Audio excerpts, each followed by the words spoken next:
ऐसा हम एक इंसान हैं, जी। इंसानी नाते इंसान बन जाए तो ऑटोमेटिक खौफ पैदा हो जाएगा। हमारे में इतनी बलाएं घुस गई हैं।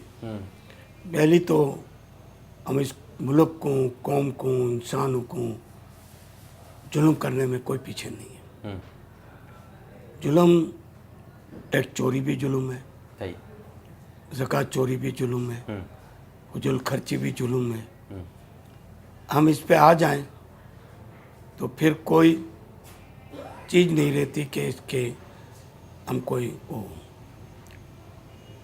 मैंने अपनी ज़िंदगी में कभी किसी से पैसा मांगने नहीं किया। जी।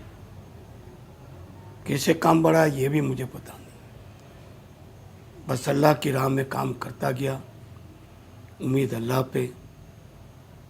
एक इंसान हूँ और इंसानियत मज़हब है।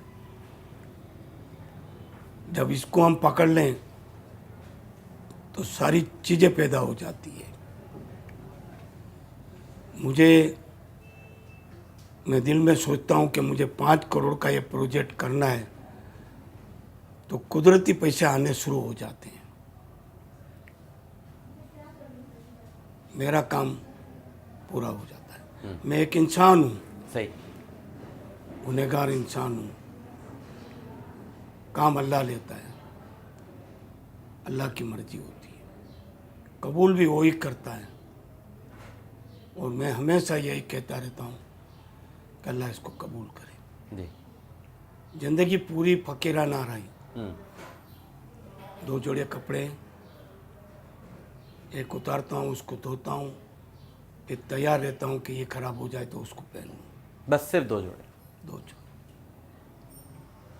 खाने में अल्लाह का शुक्र है, सुबह दूध, एक रोटी,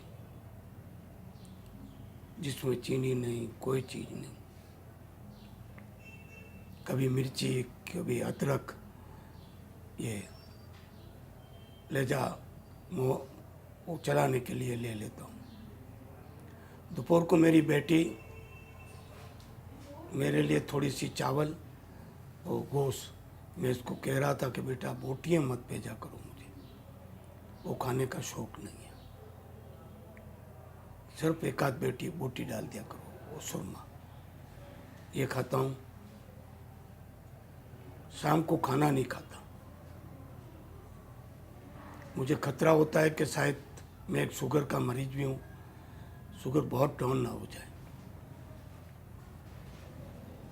तो मैं एक कप दूध का, जिसमें चीनी की 1 चमची डाल के पी लेता हूँ। मैंने अपनी लाइफ रेगुलर रखी है। कभी फिल्म नहीं देखी, तंबाकू नोशी नहीं की, झूठ नहीं बोला, किसी का भी भला हो जाए ये मेरी नीयत होती है। थोड़ा सा मेरा नवासा अपने तरीके से किसी लड़की को पसंद कर दिया, कोई तैयार नहीं, गरीब मिस्कीन इंसान तो है, मैंने शादी करा दी। माशाल्लाह, माशाल्लाह। एक पाई का खर्चा नहीं, कोर्ट में भेजकर। मैं इनको कह रहा था कि इंसान से शादी करो, कौम से, बिरादरी से, वाह वाह। फिरकों से, इनसे शादी मत करो। ये तुम नहीं छोड़ोगे तो हमेशा गलत रिवाजों के अंदर फंसे रहोगे। इस्लाम बिल्कुल सादा मजहब है, एक प्लेट पे शादी का बोलता है। तो हम बर्बाद है अपने हाथों से, मुल्क को तो बर्बाद करने वाले हैं, वो तो टैक्स चोरी करके मुल्क को बर्बाद करते हैं। जो टैक्स चोर है, चोर हैं, जुल्म भी पैदा करते हैं, निज़ाम को भी बिगाड़ते हैं, ये इस्लाम के भी खिलाफ है। अच्छा, ये जो आप गुफ्तगू, नाज़रीन आप इनकी जो गुफ्तगू सुन रहे हैं, ये बेरब्त मत समझिएगा। इसमें इतने अच्छे अच्छे मैसेजेस हैं, कई मैसेजेस तो आप ले ही चुके होंगे, सादगी, खाना, उसके साथ फिर शादी कैसे की अपने नवासे की, फिर बता रहे हैं कि मैं खुश क्यों हूँ, उसकी क्या वजह है, कि मैं झूठ नहीं बोलता, मैंने किसी का हक़ नहीं मारा, मैं किसी पर जुल्म नहीं करता, मैं बस लोगों की मदद करता हूँ, इसलिए पुरसुकून हूँ अपनी ज़िंदगी में।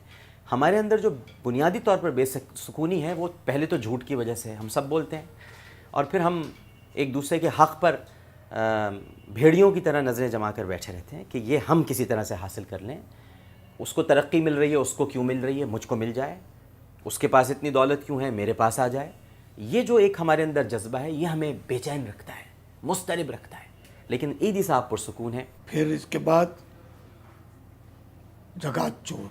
ज़कात चोर, टैक्स चोर, फिर ज़कात चोर, ठीक है। ज़कात के लिए तो कत्ल का भी हुक्म है, छीनने का भी हुक्म है, लेकिन हमने इसको छोड़ के रखा है। तीसरा, हमने सादगी छोड़ दी है। बिल्कुल ठीक है। तीनों बलाएं हम अपने ऊपर लेकर बैठे हुए हैं। सुकून कहाँ से होगा? सुकून किसी की भलाई में है। बिल्कुल ठीक है। और ये तीनों चीज़ें किसी की भलाई सिखाती हैं। जब आप भलाई छोड़ देंगे तो आप अपनी ज़िंदगी भी बर्बाद करते रहेंगे, जो बख्शिश के काबिल भी नहीं होगा। मैं 3 या 4, 4:30, 5 बजे उठ जाता हूँ, अच्छा, तिलावत सुनता हूँ, सूरह रहमान आती है हमेशा के लिए पीटीवी पे, नीचे तर्जुमा लिखा हुआ होता है। मैं तो अनपढ़ हूँ, नहीं पढ़ सकता। आपने क्यों कह दिया अपने आप को अनपढ़ है? आप तो लोगों के दिल पढ़ लेते हैं, उनके चेहरे पढ़ लेते हैं। ये तहरीर कोई नहीं पढ़ सकता, वो तहरीर आप पढ़ते हैं। हम लोग तो लिखी हुई चीज़ें पढ़ते हैं।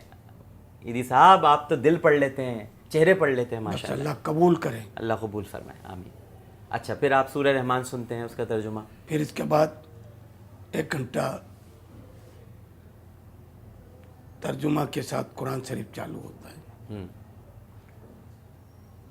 ये सुनता हूँ। इसके बाद मेरे पास मेरी 2 बेटियाँ, या मेरी बीवी होती है तो मेरी बीवी मुझे 4 रोटी दे देते हैं। फिर इसके बाद दफ्तर में आ जाता हूँ, सोफे पे बैठा रहता हूँ, पुराना सुराना सोफा। लोग आते हैं, हर कोई अपनी अपनी ज़रूरत के मुताबिक नसीहत भी सुनते हैं, और अल्लाह जो मुझे देता है मैं करता भी रहता हूँ। कभी कमी नहीं हुई। मैं किसी को 100 रुपया देता हूँ तो 2 घंटे के बाद मुझे कोई 10,000 देकर चले जाता है। ये खुदा ही सौदा है। हम खुदा के बन जाए तो खुदा हमारा बन जाए।